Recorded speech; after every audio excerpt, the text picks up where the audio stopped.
أعوذ بالله من الشيطان الرجيم بسم الله الرحمن الرحيم الحمد لله رب العالمين وصلى الله على محمد وآل الطاهرين اللهم صل على محمد وآل محمد. السلام على الحسين وعلى علي بن الحسين وعلى أولاد الحسين وعلى أصحاب الحسين ورحمة الله وبركاته. We went and visited Masjid Kufa and did all our Amal, alhamdulillah, fully there, and inshallah, on the way to Najaf, when we are going on Wednesday, we go to Masjid Sahla. Now, I would like to mention a few things about these two mosques. Although Masjid Kufa we have already done in Amal, but it's important to know the importance of the mosque. First of all, this area between Tigris and Euphrates, the Jila and Furat, which is called between two rivers, Mesopotamia. In Arabic they call it Bayn al-Nahrayn, between two rivers. This is the place of the oldest civilization of mankind, probably the oldest civilization of mankind. And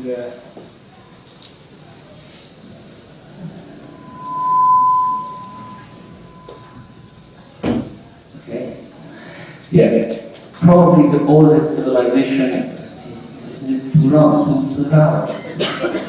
Yeah, the oldest civilization of mankind. And as we know, the Babylon, the whole area of Babylon was placed where now is the county Babylon of Iran is, and the capital of Babylon, or the Babylon city, was actually exactly placed where Al-Hilna today is. So we should know that the whole vicinity is the area where the prophets of God, like Nuh, like Ibrahim, alayhi salam, just they lived. Of course, Ibrahim lived initially here. He was born here near Kufa, in the city of Ur, and then he migrated to Haran, to the north, just south of Syria, and then from there he migrated south again to Palestine. And therefore, if we hear that, for example, the Ark of Noah was built in Masjid al-Kufa, and it was actually from Masjid al-Kufa where the flood started, when the earth, the ovens on those days, the ovens were built inside the earth like a well. And when the Quran says, فَإِذَا جَاءَ أَمْرُنَا وَفَارَتْ النُّورِ, when the tanur, the oven gushes out, water gushes out of the oven, because the water was coming out from the underground and coming out of all these ovens which were inside, digged in the earth. And then, of course, from the rain, these two waters actually met. فَفَتَحْنَا أَبْوَابَ السَّمَاءِ بِالْمَاءِ وَالْحَمَرِ. We opened the gates of heaven, sky, with huge rain. وَفَجَّرْنَا الْأَرْضَ عُيُونًا. And the earth was all springs of water coming out.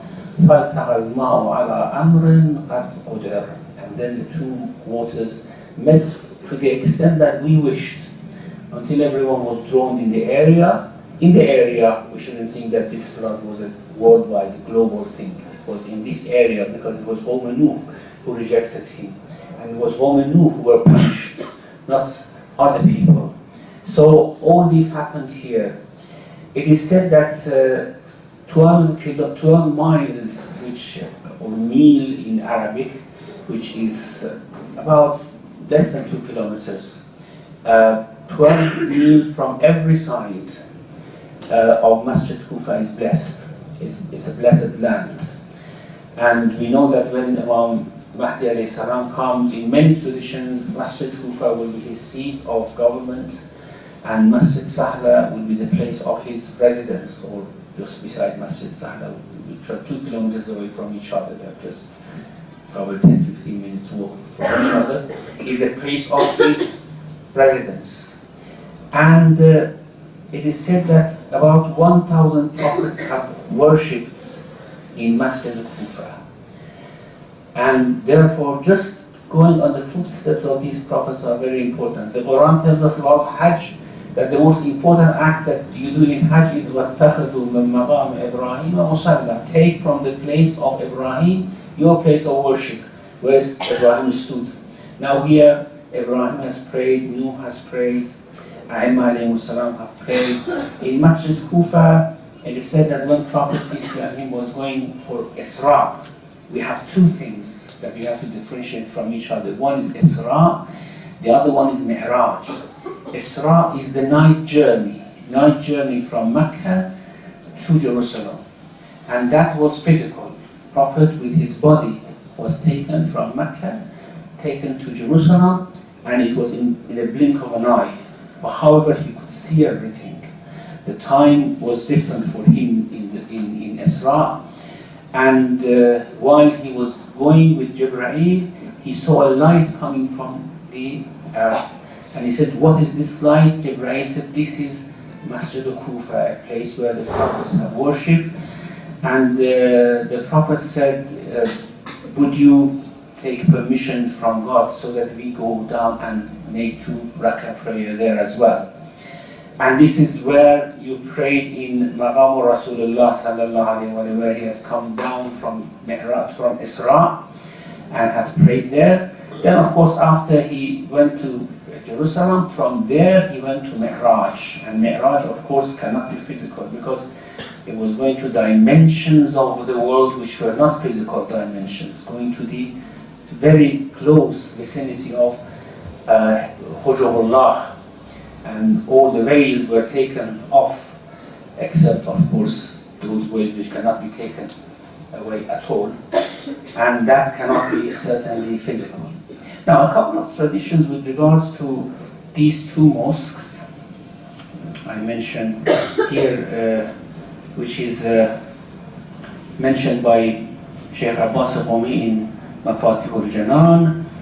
It is mentioned, it is reported from Imam al-Baqir alayhi salam that لو علم الناس ما لمسجد الكوفة من الفضل لشدوا إليها الرحال من بعد البلاد. If people knew what merits Masjid al-Kufa has, they would have packed for travel from long ways. And of course, you have packed from long ways.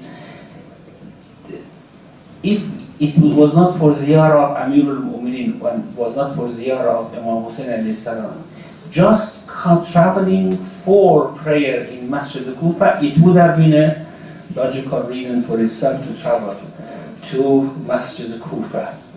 And in many traditions we have that the merit of Masjid al-Kufa is above the merit of Masjid al-Aqsa. There are 4 mosques in Islam which are mentioned that it is okay to travel to visit these places and pray in them. Other mosques, of course, when we go, for example, Quba, it's not advised that, for example, we travel from our home to go to Masjid al-Quba to pray there or to visit the mosque. But on our journey to Medina, of course, we go and visit Masjid al-Quba as well. So it's not a mosque that we are advised to travel to visit or to pray in. There are 4 mosques which are advised to travel to visit.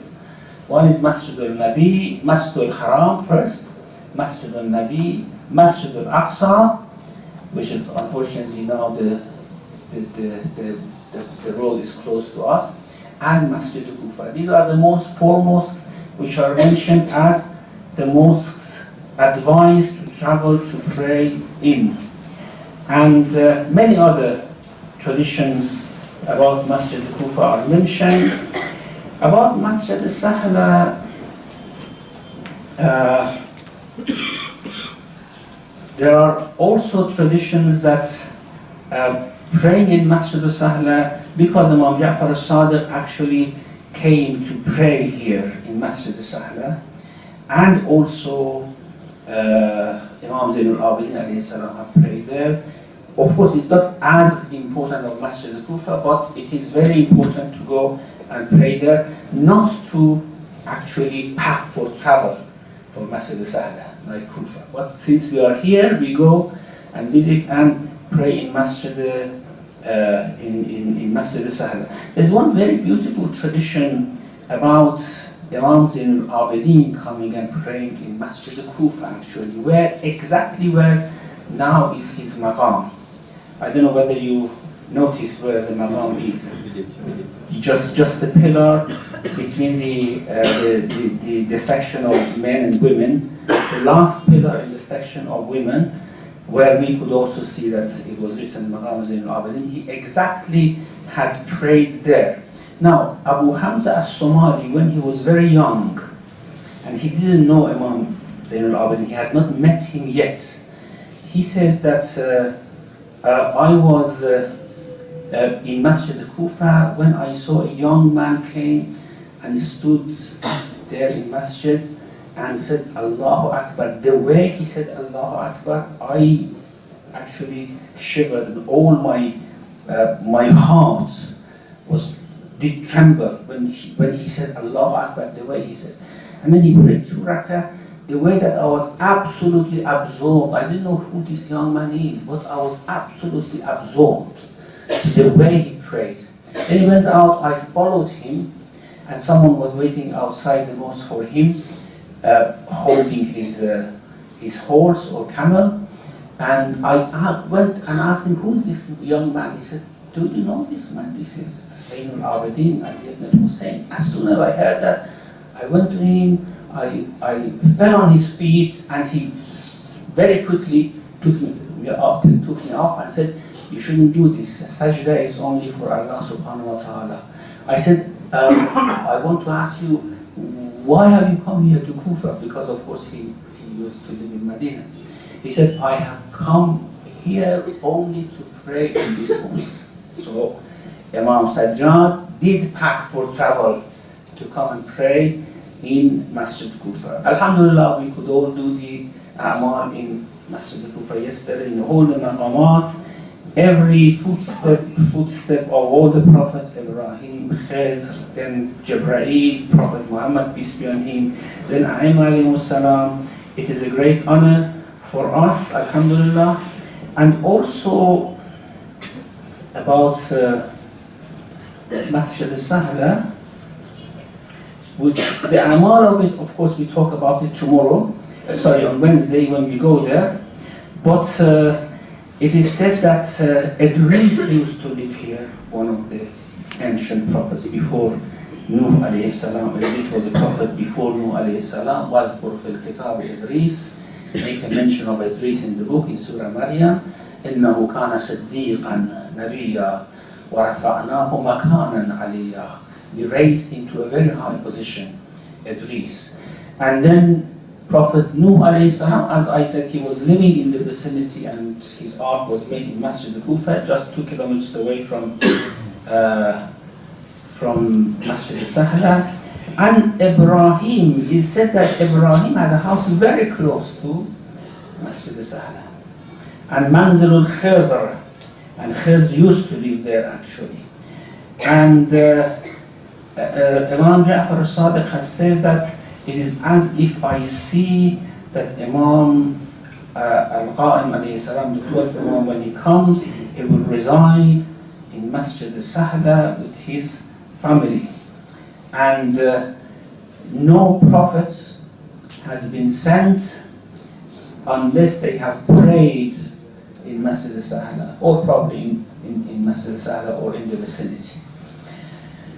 And there is, now this is very strange, we don't know about this, but it may be somewhere.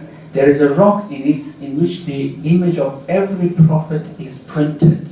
Now, this is in the hadith, we don't know what this rock is, or whether it's usually, it is not known, even at that time it was not known, such a rock in this mosque. وَمَا صَلَّى فِي أَحَدٌ فَدَعَ اللَّهُ بِنِيَّةٍ صَادِقَةٍ إِلَّا صَرَفَهُ اللَّهُ بِقَضَاءِ حَاجَتِهِ.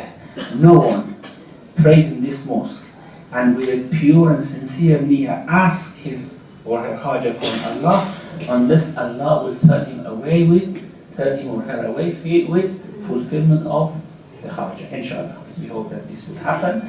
And there are certain maqamat there we will go and see, inshallah, on Wednesday, those of you who haven't been there before. When Imam al-Asr, inshallah, comes, we know, from many traditions, the seat of his government will be in Kufa.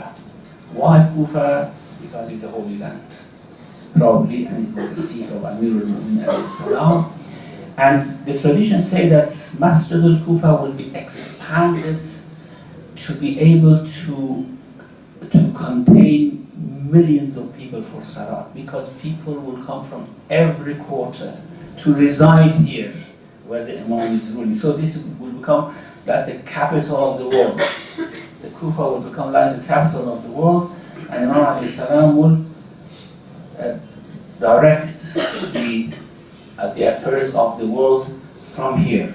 Of course, it will take a long time before everything is united and set up. There will be a rough time, and inshallah, hopefully, if we see that time, inshallah, we'll become martyrs in that very hard time, just with the Imam alayhi salam, trying to establish that peace and unity among the people. Okay, now we go back to our Ziyarat Jamiah Kabir. In this ziyarah, there are certain claims that we made before Imam alayhi salam. Claims in the sense that we claim certain things in our relations with Imam. And then we make certain du'as. Now, it is both good and bad. Good in the sense that if those du'as that we make, and it's very interesting, we say, may God do this to me in this ziyarah. When we say this, if Imam just says Ameen, he has made our life. When we make this dua in the presence of the Imam, we ask him that may God does these things to us. If he just says Ameen, nothing else, we don't need anything else from the Imam, just he says Ameen. When we are reciting Ziyarat Jamiah, just says Ameen, that's all. But of course, Imam doesn't say Ameen without any reason or without true cause. So we have to be very careful. And very careful, bad in the sense that these claims that we make, if they are lies, if they are not true, then we make Imam upset with ourselves, going and standing in front of him and just giving him a bunch of lies and coming back. It's not true, it's not right. Now what are these? And that I say, it may be a bunch of lies we are actually giving to the Imam.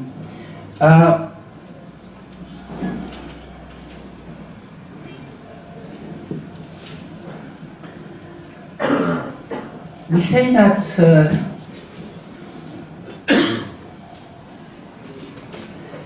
بأبي أنتم وأمي وأهلي ومالي وأسرتي. May myself, my father, my mother, my family, my property, all my family be sacrificed for you.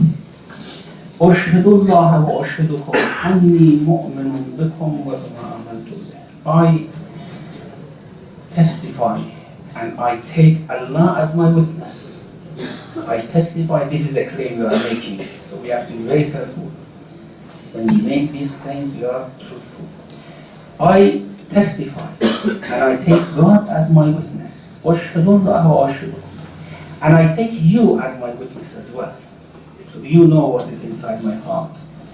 أني مؤمن بكم. I am a true believer of you. وبما آمنتم به. And to whatever you believe in. That means I take my faith from you, not from anyone else. كافر بعدوكم وبما كفرتم به.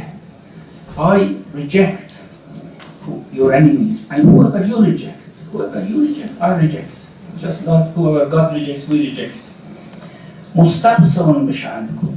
I am very much aware of your position. وبضلالة من خالفكم. I know those who defy you and oppose you, they are deviated. Mawalin lakum, I am a follower of you. وَلَأَوْلِيَاءَكُمْ, and follower of your awliya, or I'm friend with whoever is friend with you. And مُبْغِضٌ لَأَعْدَائِكُمْ, I detest your enemies. وَمُعَادٍ لَهُمْ, and I have animosity towards them. سَلْمٌ لَمَنْ سَالَمَكُمْ وَحَرْبٌ لَمَنْ حَرَبَكُمْ, I'm in peace with whoever is in peace with you, and in war with whoever is in war with you. مُحَقِّقٌ لَمَا حَقَّقْتُمْ, I establish whatever you have established. Now this is a big claim, isn't it? مُحَقِّقٌ لَمَا حَقَّقْتُمْ, I try to establish whatever you have established in terms of faith, in terms of ahkam, in terms of sunnah of the Prophet. مُبْتَلٌ لَمَا أَبْتَلْتُمْ, whatever you have invalidated, I invalidate as well. مُطِيعٌ لَكُمْ, I am obedient to you. عَارِفٌ بِحَقِّكُمْ, I am aware, I know, I acknowledge your truth. مُقِرٌ بِفَضْلِكُمْ, I confess your merits. مُحْتَمِلٌ بِعِلْمِكُمْ, I accept your knowledge as the true knowledge. So whatever you say, I take it as the final and ultimate word. مُعْتَرِفٌ بِكُمْ مُؤْمِنٌ بِإِيَابِكُمْ مُصَدِّقٌ بِرَجْعَتِكُمْ. These are separate things. I don't want to talk about Raj'a now because it takes another 10 nights to talk about Raj'a. Now, I believe in your coming back. Now, your coming back may refer to Imam al-As coming back to power. I am not coming back to power. Or it may refer to the concept of Raj'a. Anyhow, these are the claims we make in front of the Imam. There's a hadith which says, رُبَّ تَالِ الْقُرْآنِ وَالْقُرْآنُ يَلْعَنُهُ. There are many reciters of the Quran that Quran curses them. How Quran curses them? Because they recite verses of the Quran which says, for example, إِنَّ اللَّهَ لَعَنَ الْكَافِرِينَ, Allah has cursed the kafirin. They read it and they are from the kafirin. Kafirin are not only those who reject Islam. No, there are many people who are Muslims, but they are kafir in the sense that they reject certain parts of Islam, for example. When Allah talks about الَّذِينَ كَفَرُوا مِنْ أَهْلِ الْكِتَابِ, the kafirin from Ahlul Kitab. What does that mean? It doesn't mean that they are rejecting God. No, they are from Ahlul Kitab. They accept the book, but they reject parts of it, so they become kafirin. So, for example, the Quran says, وَإِنَّ الَّذِينَ يُؤْذُونَ رَسُولَ اللَّهِ لَعَنَهُمُ اللَّهُ فِي الدُّنْيَا وَالْآخِرَةِ, those who annoy the Prophet, those who make Prophet troubled in his heart, Allah curses them in this world and in the next world. And these are the people. Just imagine, for example, Umar ibn Sa'd reciting the Quran, isn't it? He has annoyed the Prophet, he has made the Prophet so sad and sorrowful to the extent which cannot be explained. And then he reads this verse, for example, إِنَّ الَّذِينَ يُؤْذُونَ رَسُولَ اللَّهِ لَعَنَهُمُ اللَّهُ فِي الدُّنْيَا وَالْآخِرَةِ. The Quran is cursing Umar ibn Sa'd. He is reciting the Quran, but the Quran is cursing him, isn't it? رُبَّ تَالِ الْقُرْآنِ وَالْقُرْآنَ يَلْعَنُهُ. There are many reciters of the Quran that Quran curses them. Just some of these people who are good reciters of the Quran, and we know their allegiance and the way they behave. Of course they recite the Quran, but the Quran curses them. They recite the verses which are curse of those qualities in it. Now here, we recite this dua, but we have to be very careful when we recite this in front of the Imam. Then of course the Imam shouldn't just turn to us and say, really, are you truthful in what you say, that you say you follow me, that you say I take whatever I establish whatever you have established. So this needs, of course, good faith. We should have good faith, and we should be truthful to whatever we say. Just let me give you one example of this truth. I usually mention this example because this is a very important issue. Prophet, peace be on him, had a friend before he was appointed as a prophet. Uthman ibn Mas'un where we visit him actually in Baqi, Uthman ibn Maz'un. He was the first person who was buried in Baqi. Before there was another cemetery in Medina. When Prophet went there, the Muslimun used to bury the Prophet actually told them they bury their Mawta in a different cemetery, and the Baqi was made that cemetery. He was the first person buried there. And Prophet liked Uthman ibn Maz'un so much that when Ibrahim passed away, or his daughters passed away, he stood on their grave and said, Al-Haq or Al-Haqi bis-Salaf al-Salih Uthman ibn Maz'un. Join to Salaf al-Salih, the good person who passed before, Uthman ibn Maz'un. And Amir al-Mu'minin actually named one of his sons Uthman because of his Uthman ibn Maz'un. Amir al-Mu'minin and the Prophet both loved this Uthman ibn Maz'un very much. Now, Uthman says that when the Prophet initially announced the message that he was a prophet, of course we were friends for a long time. Our personalities somehow resonated with each other. So we were very close friends. And when he said that he has been appointed as the prophet, I wouldn't say no, you are wrong, or you say you are saying a lie, but in my heart I couldn't believe. He said, Uthman, believe in me, and I said, okay, but in my heart I didn't believe in him. And I couldn't force it upon myself that I believe in something that I didn't know. Until this verse from Surah Nahl was revealed. Once we were sitting with the Prophet, we were sitting talking to each other. Suddenly the Prophet was distracted and his attention was taken away from me.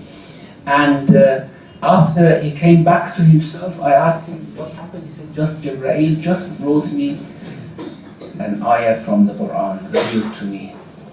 And he recited this ayah, إِنَّ اللَّهَ يَأْمُرُ بِالْعَدْلِ وَالْإِحْسَانِ وَإِيتَاءِ ذِي الْقُرْبَى وَيَنْهَى عَنِ الْفَحْشَاءِ وَالْمُنكَرِ وَالْبَغْيِ يَعِظُكُمْ لَعَلَّكُمْ تَذَكَّرُونَ. Allah advises you to justice and to magnanimity, ihsan, doing good to others. Justice and doing good. Not only justice plus doing good, because pure justice is not enough. We have to go beyond justice at certain times. Justice and ihsan and giving from what you have to your relatives. وَإِيتَاءِ ذِي الْقُرْبَى وَيَنْهَى عَنِ الْفَحْشَاءِ وَالْمُنكَرِ وَالْبَغْيِ.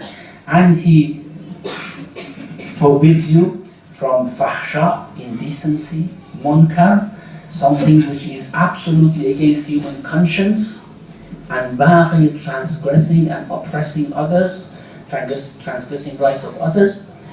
He says that as soon as this verse, I heard it and it came to my heart, I felt that this is what I'm living for.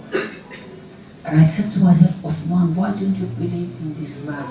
This man is bringing all the values that for which you have worked your life.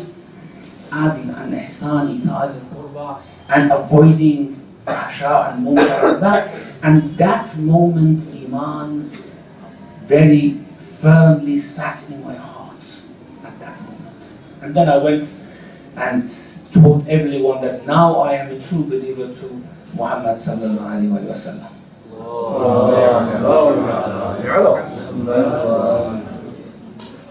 Now, certain things we cannot force upon ourselves, especially in terms of faith.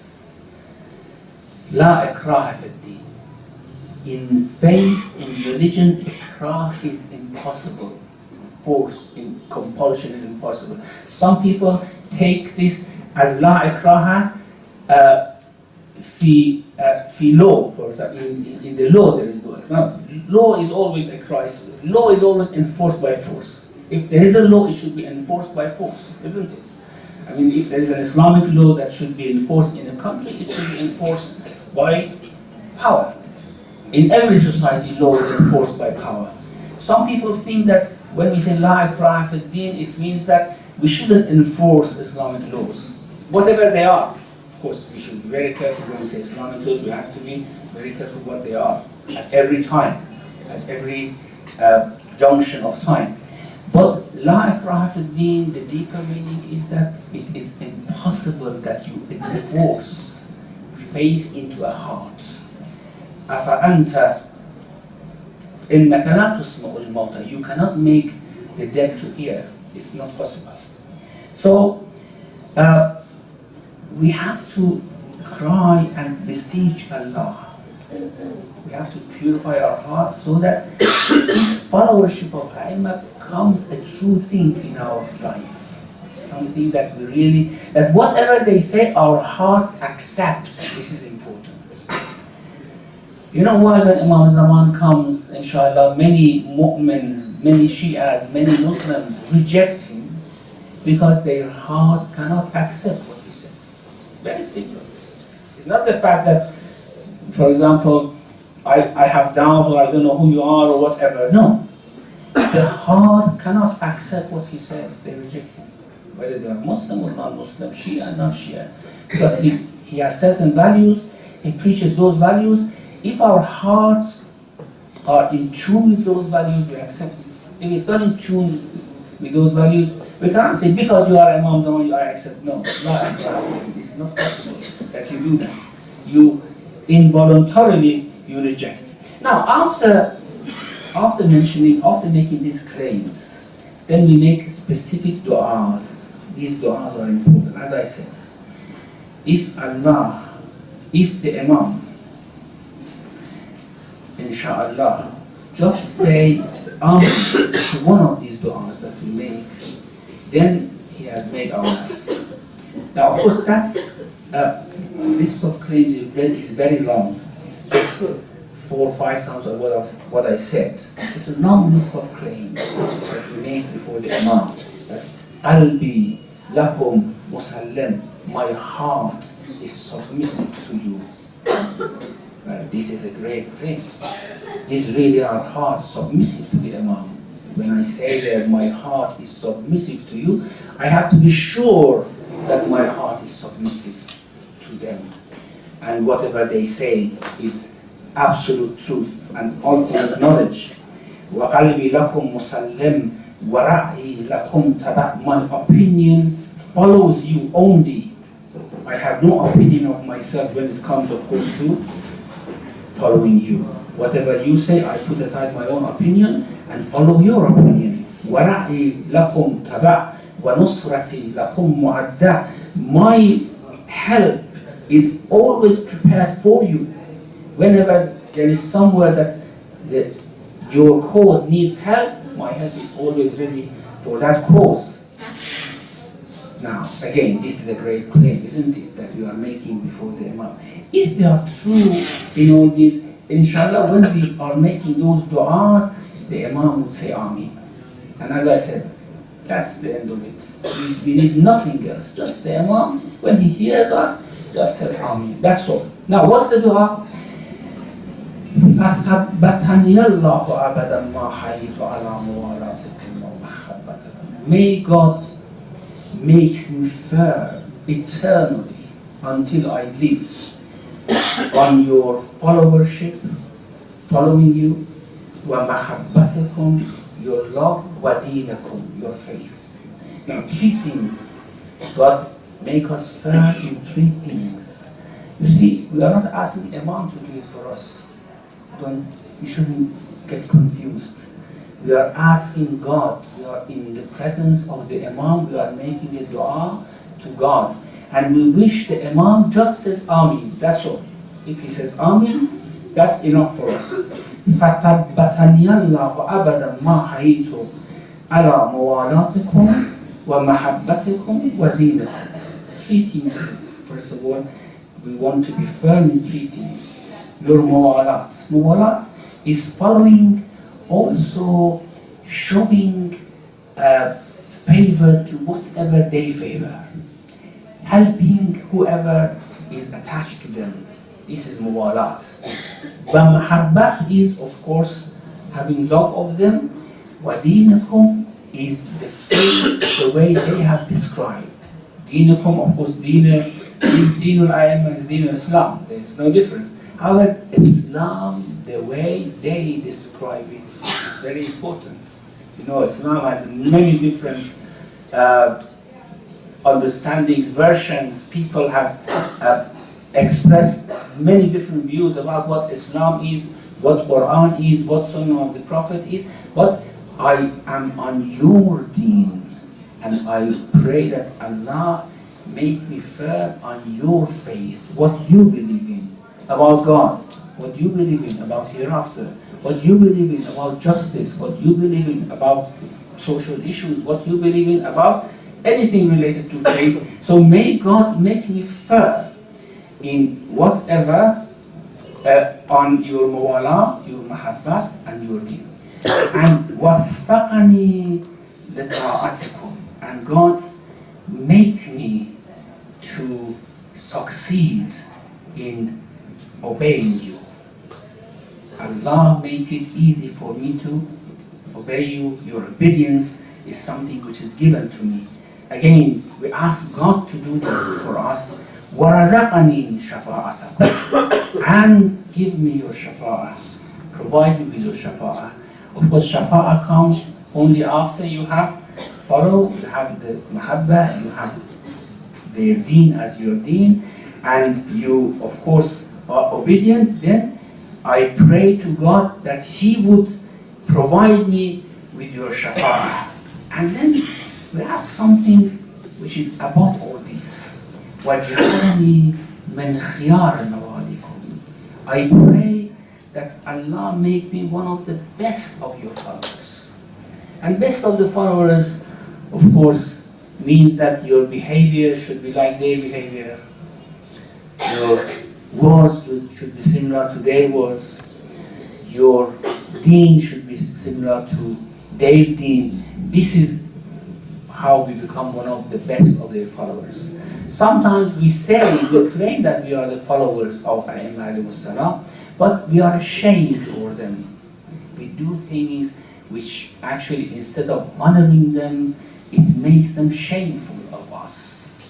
And that's what the Imam alayhi salam said, كُونُوا لَنَا زَيْنًا وَلَا تَكُونُوا عَلَيْنَا شَيْنًا.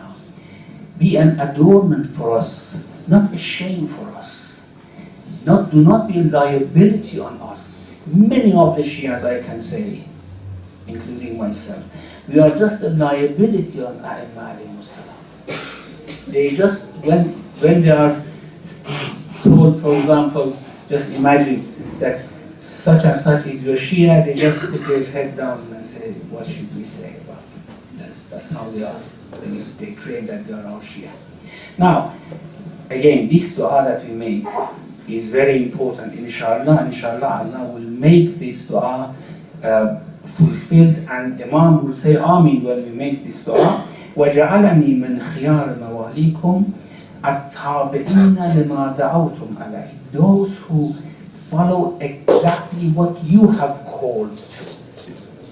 You have called to Ad, you have called to Ihsan, exactly what the Quran has called to. The Aimah have called to the Quran, and they have given, of course, elaboration, extra explanation. Just look at the akhlaq the Aimah has taught us. At-tabi'een, those who follow this akhlaq. May God make me one of those who follow this akhlaq, what you have called. You remember last session we said that وَدَعَوْتُمْ إِلَى سَبِيلِهِ بِالْحِكْمَةِ وَالْمَوْعِظَةِ الْحَسَنَةِ. You called people to the path of God with hikmah, wisdom, and maw'idat al-hasana, and nice preaching. And this hikmah, wisdom, is something that all the prophets have called people towards it. وَلَمَّا جَاءَ عِيسَى بِالْبَيِّنَاتِ قَالَ in Surah Zukhruf, وَلَمَّا جَاءَ عِيسَى بِالْبَيِّنَاتِ قَالَ قَدْ جِئْتُكُمْ بِالْحِكْمَةِ وَلَأُبَيِّنَ لَكُمْ بَعْدَ الَّذِي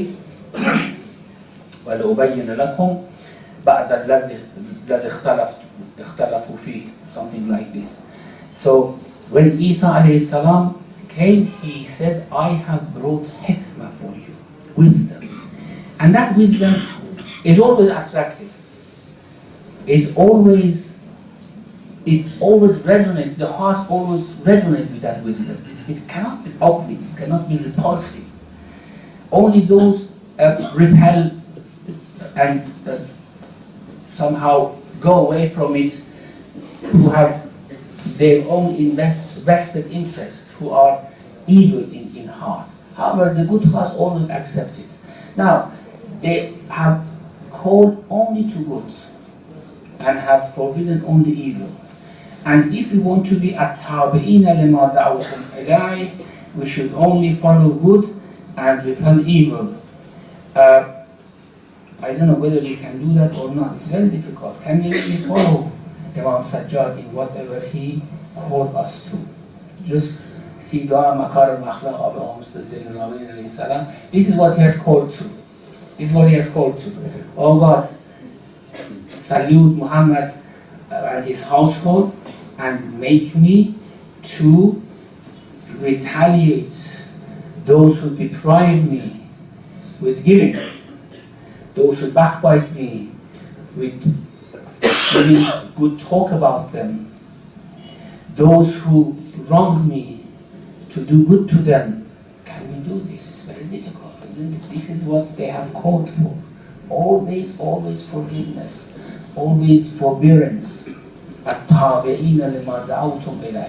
And this is not, of course, what they have, it's what the Quran says. ادفع بالتي هي أحسن السيئات. Repel evil with good. Especially amongst ourselves. We usually, the point is that many of us, I don't say all of us, many of us have a very mean akhlaq, in the sense that those who are weak and we can attack and retaliate, we do it. We do retaliate, we do attack. Those who are stronger than us, we keep quiet, we say that this is taqiyya, it's not good to talk about these things because it's dangerous. This is the meanest type of akhlaq that one can have. The weak, we attack, we retaliate, we do whatever we can, we say we want to take our rights, but the strong, we say it's taqiyya, we don't do anything, we have to keep quiet. And usually those people who do not want to interfere with politics at all, we say we do not want to interfere with politics or do anything with that, because they are afraid, of course, because they don't think about other people who are who are suffering from the wrong rulers or wrong sovereigns. But when it comes to family issues, when it comes to relations in the community, they are very aggressive, and they want to retaliate really whoever has done wrong to them. It's not akhlaq of Ayyuhal Salam. Certainly it's not. It should be the opposite. It should be the opposite. Prophet, peace be on him, never ever retaliated anyone for himself, for his sake. But if it was for the sake of God, he didn't fear the Emperor of Rome.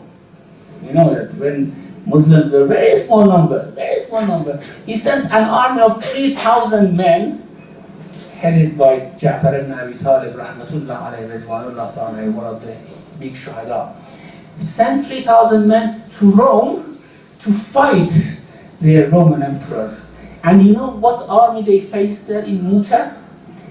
200,000 men they met there. And of course, Prophet had told them, do not retreat. Whatever you face, do not retreat. This is the attitude of a man who's very forbearant, who's very forgiving when it comes to weak, when it comes to his right, but when it comes to sovereigns, oppressors, he stands firm, he doesn't fear anything.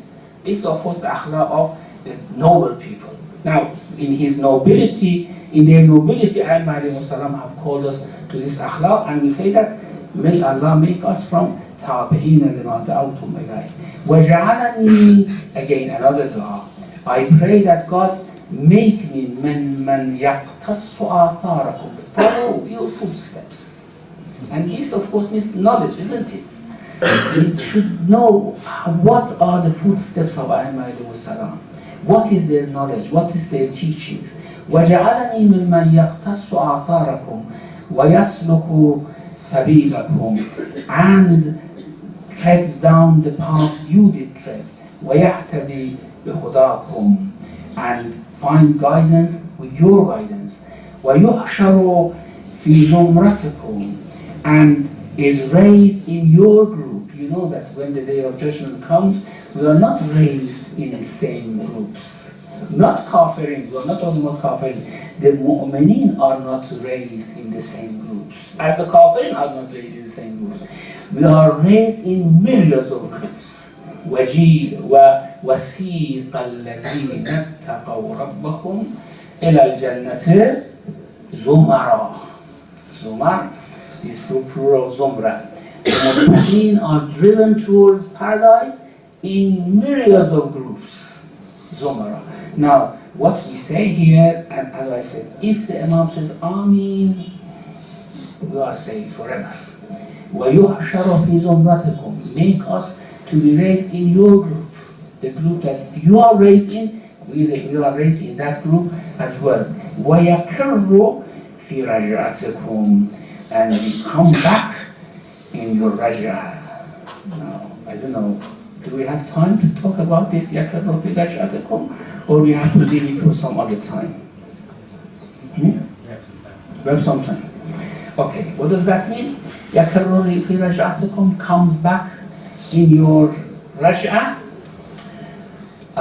This is a very difficult concept. Who comes back in raj'ah? You know, raj'ah, when Imam As comes after that, you know, Imam As is the prelude to the day of judgment. We don't know how long the world would go, but there is a sort of manifestation of the day of judgment on this earth. It will happen. There is a raj'ah coming back of certain souls, whether with their own bodies or as souls. They will come back to see the justice of Allah on the earth. Now, who will come back? Because not everyone will come back. Because we say, may Allah make us to come back in your raj'ah. And raj'ah may mean coming of Imam alayhi salam, Imam Mahdi, or it may mean that you will come back as well with him. When we die, we are one of the three. When we die, we are one of the three. Either we are absolutely evil, totally evil. Then, on that moment of death, we are given our judgment and we go to the hell in Barzakh, that's all. And then when the day of judgment comes, we don't need to go to Sirat and Mizan and anything. We go directly to hell. لا يهديهم الله إلا إلى طريق جهنم. Of course, this is not the verse. This is what the verse says, that Allah would not guide them but to the path of hell. They don't come to see the Mizan and Sirat and these things. No. After people are raised, they are directly sent to hell because there is no purpose in holding Mizan and Sirat and these things for them. Said that.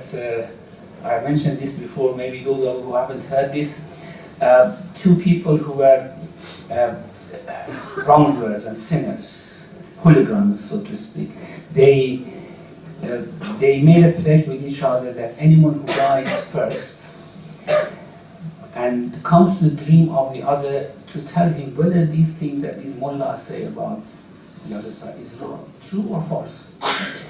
That we go through the Barzakh, and then we go to, we are raised, and then there is Sirat and Mizan and Hisab and all these things. If this is true, then the other one who is alive will repent and would ask for this forgiveness for the other. If it is not true, then the other one who's living would continue with his sins with peace of mind. Then one of them died and came, as promised, came to the dream of the other, and he said, "Oh, what are you doing? What is the news from the other side? Is it true?" He said, "None of what these mullahs say is true. When I died, there was no adhabul qabr, no munkar and nakir, then no sirat, no mizan, no hisab, no kitab. I was directly sent to hell. None of these. So, this is one of those very evil ones, which is directly sent to hell. This is the very evil ones.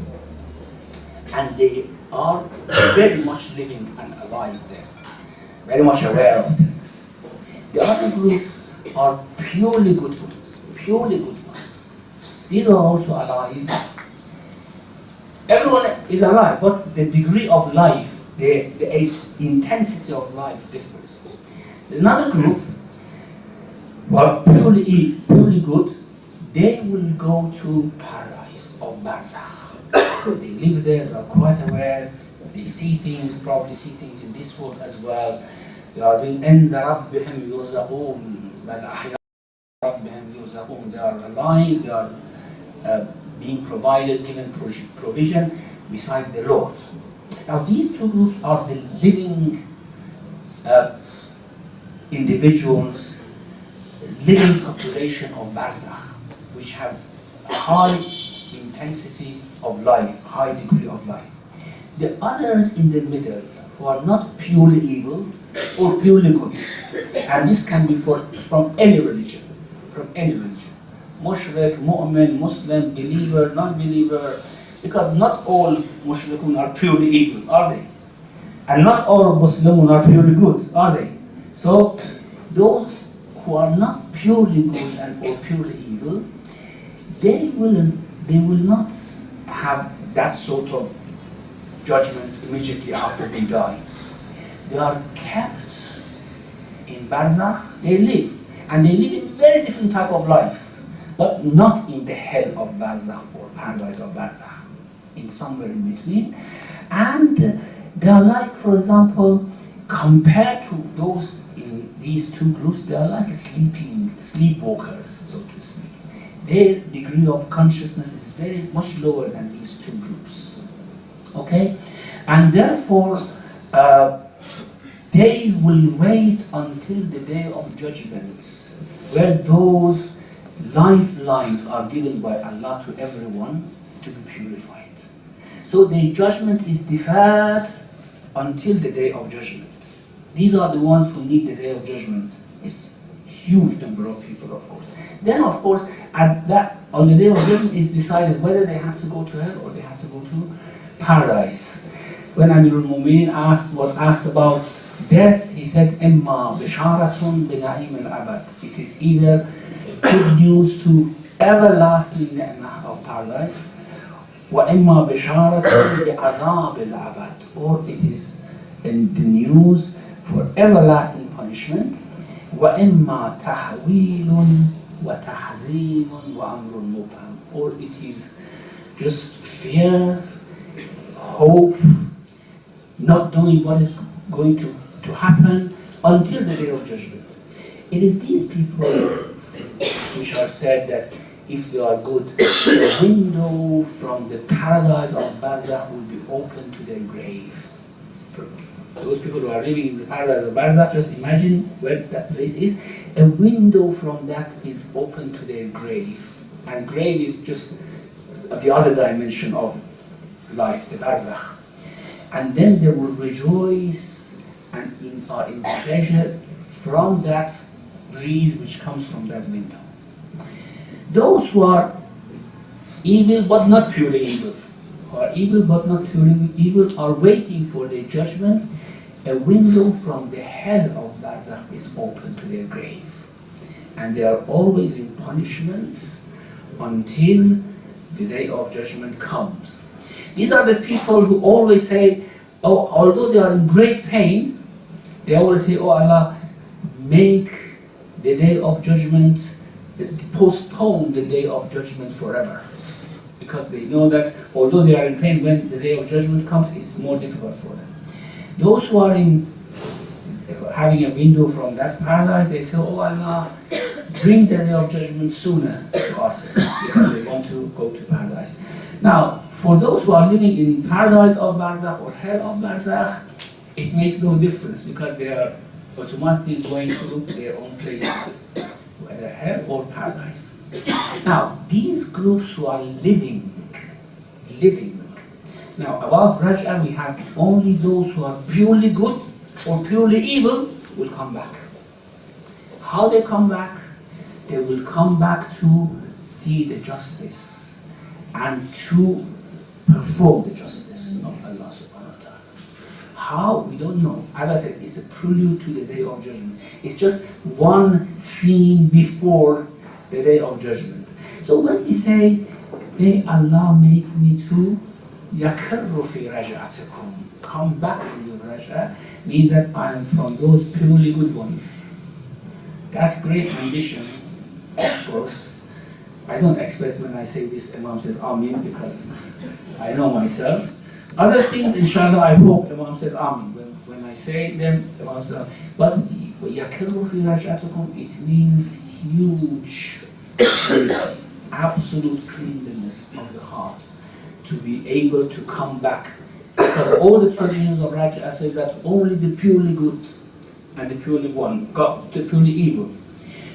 Those who are in the grave the same, purely good or purely evil, only they will come back. So yakirru fi raj'atikum means Allah make me purely good so that I come back in Raj'ah. Unless we mean may Allah make us purely evil to come back into Raj'ah, which of course we don't need that, certainly.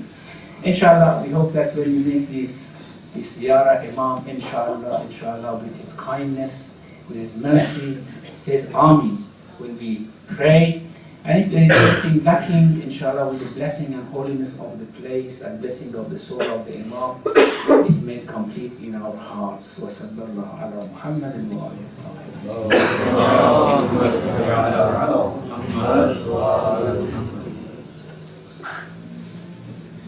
Questions? Yes, we have there.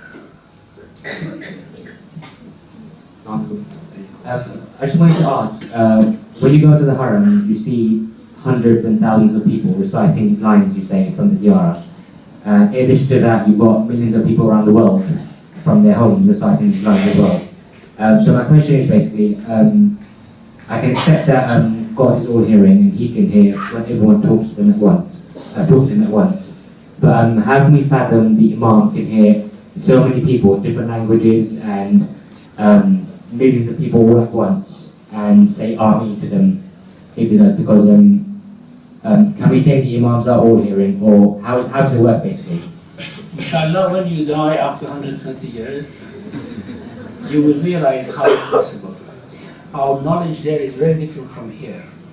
It's not bound to time and place. And it's not bound to one attention. The type of knowledge that we will have will change dramatically and increases. And at the same time, we can hear many things. You see, our soul is managing millions of cells at the same time, isn't it? It's managing millions of cells at the same time. Of course, it's for us it's inadvertent, but the soul is working consciously, without us knowing.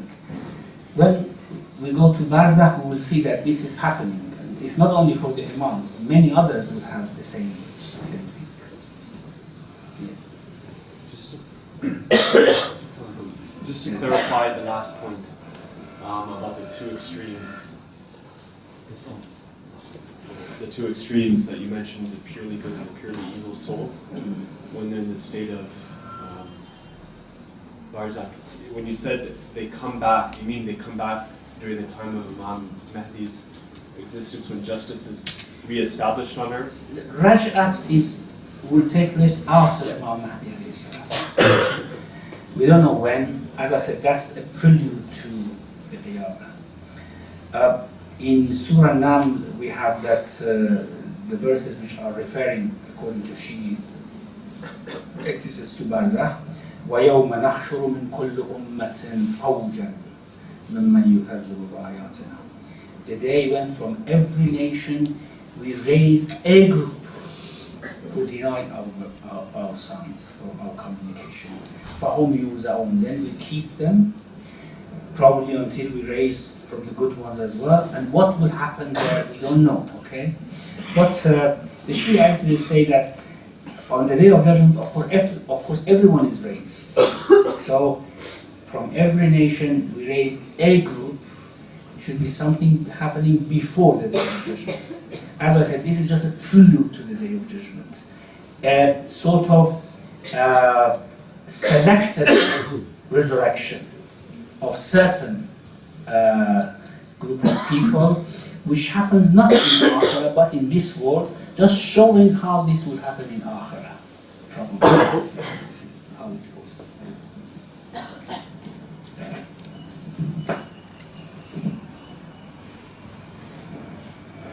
Assalamu alaikum.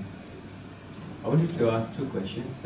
Firstly, is it possible that we regard all the claims that are being made or which are being recited by the person reciting this ziyarah, like all of us when we recite the ziyarah, all the claims that we make are actually benchmarks and aspirations. In other words, they have been taught to us pure, or one of the reasons why they may have been taught to us is that because we should evaluate ourselves to see whether we are actually getting anywhere near this.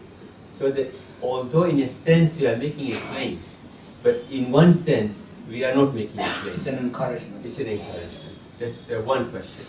And But you know, you are actually telling the Imam that I'm saying these things, but I'm not like that. I just say that so that inshallah in future I'll become like that. Those are the prayers, isn't it? So it's a prayer. Yes, of course, that means if you are not sure, we shouldn't make such claims in the presence of the Imam.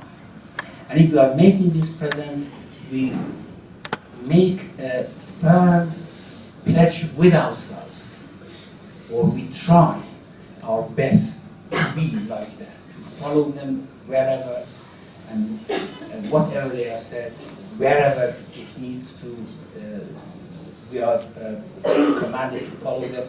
So, in a sense, yes, it's good. Even if we don't have those qualities, it's good to recite. But if we continuously do that and no improvement is seen, then it's just like mocking, isn't it? Just like mocking that in the presence of the Imam, we are saying certain things which we do not act according.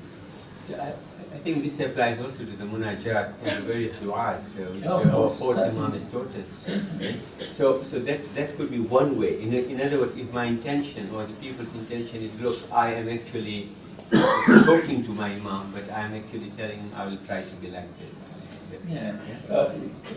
For example, whenever we recite Dua Khomeini, Sabartu ala azabik, fa kayfa asbiru ala firaqik, isn't it? Suppose I can have patience on your punishment, how can I have patience on your distance from me? Well, I don't know, this is Imam Ali. And whenever I recite, I say, Ya Allah, this is Imam Ali.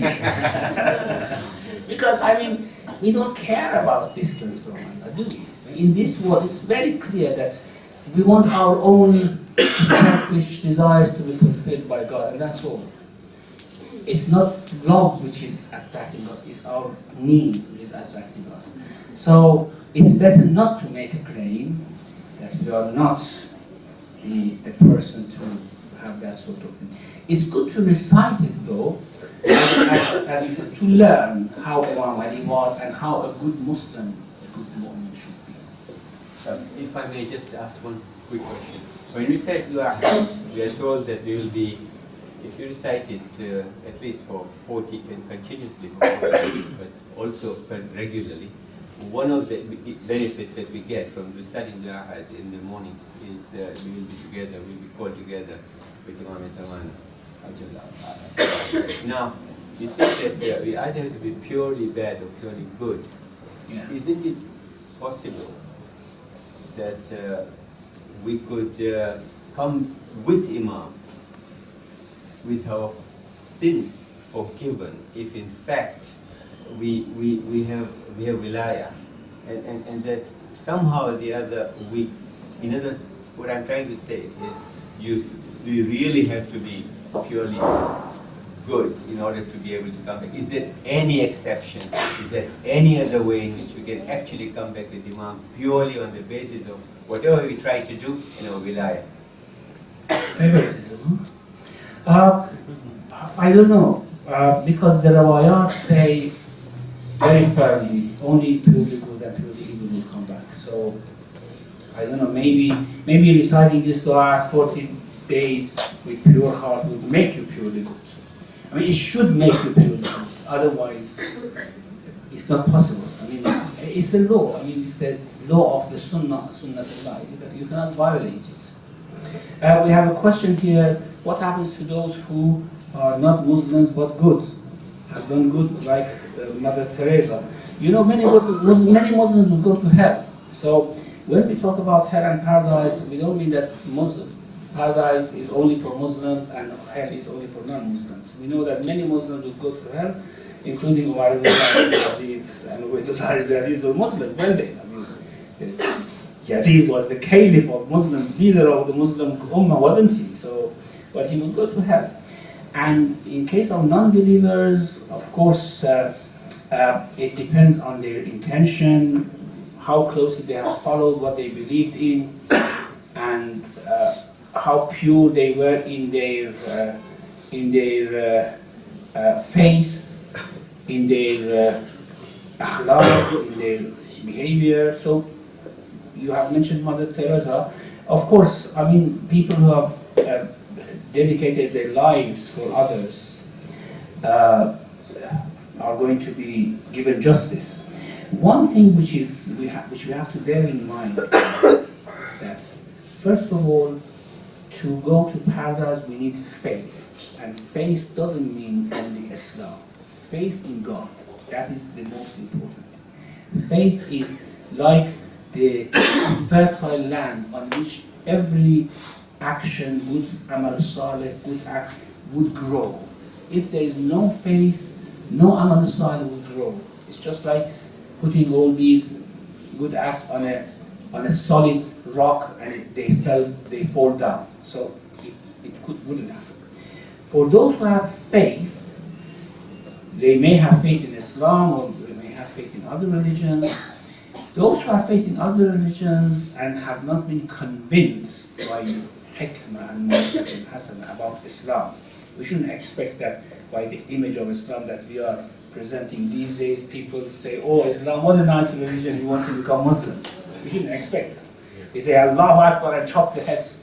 And this is not the convincing image that we would expect people to accept Islam from. But if they have enough faith, enough dedication, of course it will be counted for them. However, what's the difference between a good Muslim and a good Christian? A good Muslim and a good Jew? The difference is that the level that a Muslim can go with the faith of Islam, with the type of worship, with the type of knowledge, or between the Shia and Sunni, same thing. The extent that they can grow and go up is much higher than the extent that others can grow, provided they follow. There may be many Christians who may be much more advanced than Muslims in faith because they follow whatever they believe in. A Muslim who is good but does not follow whatever they believe in, of course they are not going to be given the degrees that are expected for Muslims. With the Tawheed of Ibrahim, we can reach a level, a degree in Jannah that no other human being can reach. No Christian can reach, no Jew can reach. However, provided we follow, we practice. If we do not practice, then we are somehow scattered here and there. Some Christians, Jews, other believers will be above us, we will be below some of them. So it's not a sort of categorical judgment about Muslims and non-Muslims.